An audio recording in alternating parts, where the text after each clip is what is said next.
Hello and welcome to Dusseldorf Caravan Salon 2021-2022 range from Frankia here, and this event is not yet open. It's being set up, so you see there's like boxes on the floor and there's a bit of mess and all the rest of it, and some of the vans aren't quite ready yet, and this is the case in this one. I say that to get the apologies out of the way immediately. This thing here will cost in excess of 200,000 euros. So for 200,000, what are you actually getting? Well, to start off with, that's a bit of an exaggeration because the base price is there, 169,500. It's 804 centimeters long, 230 wide, height 323. Put it on a 5.5 ton basis, 203 centimeters of standing height. You've got 5 places, sitting places, 4 sleeping places, and this and you got all of this stuff as well added to it. So this what's that, 33,000 approximately of extras. You maybe think 33,000 you could buy yourself a tiny camper van from Renault or something. Anyway, but it is rather good inside. Let's show you around. It looks quite nice. So it's even got an oven. That's part of where your 33,000 is going. The carpet probably would come with it, but under the carpet we've got the double floor, and in the double floor there's a bit of storage space. Now at the back with this German layout, I did actually attempt to put the lights on. In fact, let's see if I succeeded or not. Oh, I did succeed. There you go. And pretty impressive with the background lighting, I think. Very nice, very nice. Here there's storage, but we'd have to push this in first. This goes up like that, and that goes down. Let's have a look at the storage, assuming I can get into it. Look at that.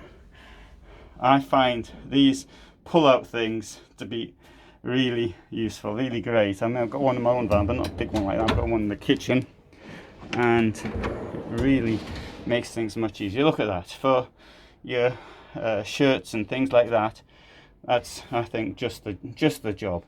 That's really nice. Not only that, it's coming up really high, so often you find with vans the bar's like halfway down the wardrobe or something. That's what it should be, in my opinion. Not that I've got any O levels in wardrobe design, but that's how I would want it. There you go. Frovey system for the bed.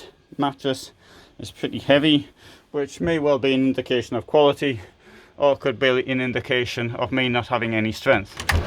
Just looking across, in 2 separate goes. See that? You got a board here and a board here. Goes across like that, and oh man, get some more light in here.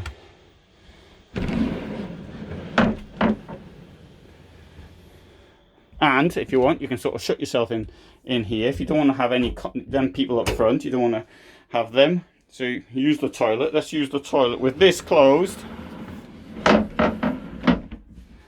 There you go. Look at all the space you got there. Washroom there.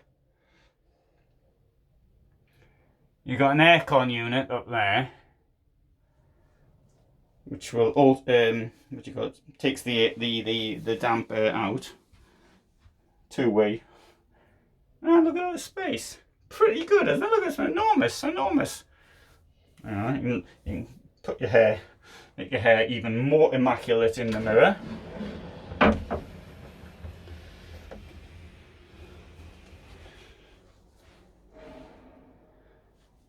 I think it's quite nice. Mind you, for 200,000 you expect it to be quite nice, wouldn't you? And right, turn the light off. Oh no, maybe I'll just leave it on. Here, I've got an oven, so Dometic oven. There you go. One burner of which is electric. It's not a burner, it's a hot plate. I thought of getting an oven in my van, but I came to the conclusion what I'm using anyway.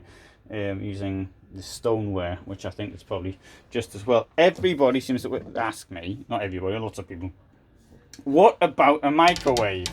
And the answer to that is this: how are you going to power it? It's the same, incidentally, as to the question, what about AC? It's how are you going to actually power it?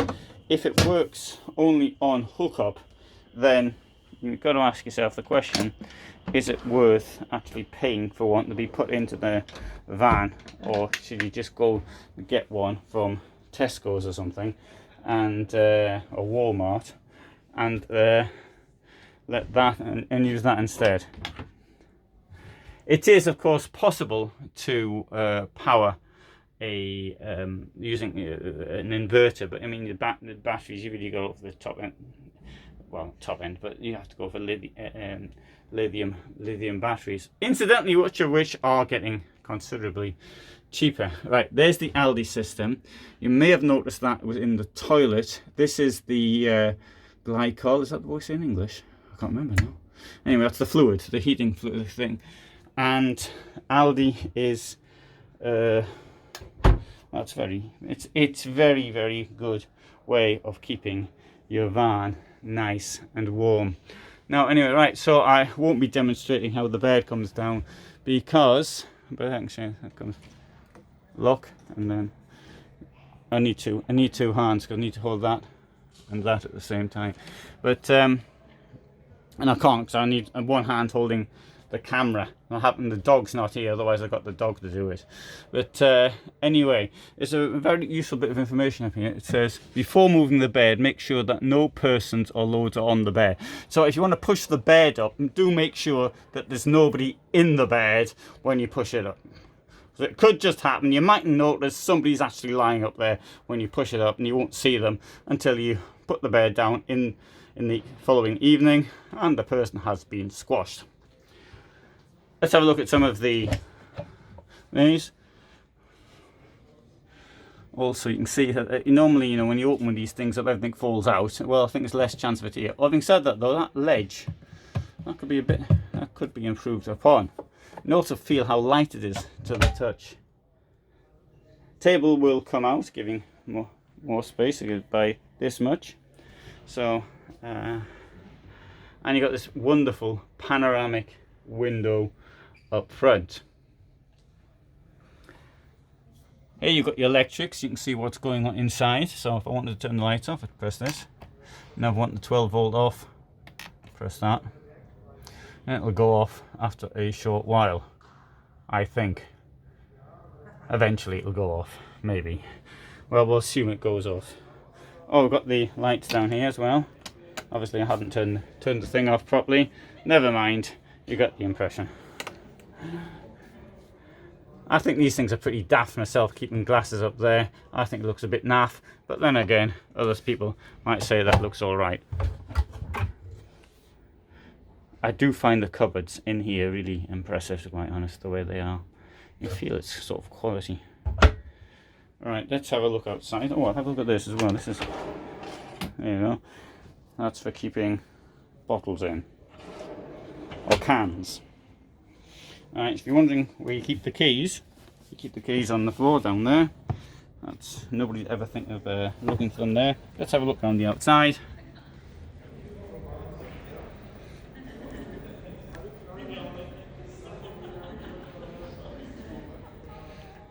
I personally really like the rear door like this. I appreciate that many times you can't use it. It certainly wouldn't be possible to use it for me right now, because I'm where I'm parked. I've got someone behind me. Often I'm on the street. It wouldn't be possible there either.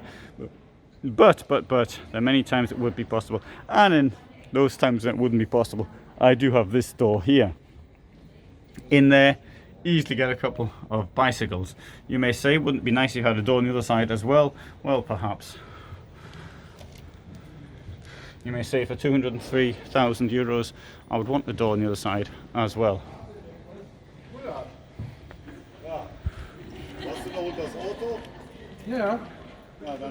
So that is the Frankia Integrated 7900 GD Platin motorhome at Caravan Salon, and thanks very much for watching. I hope you found that of interest, and if you did, then you've probably already subscribed anyway, and if you didn't, then you'll probably just say unsubscribe, that was boring, something like that. And why didn't get Tosha to do more videos? Thanks for watching.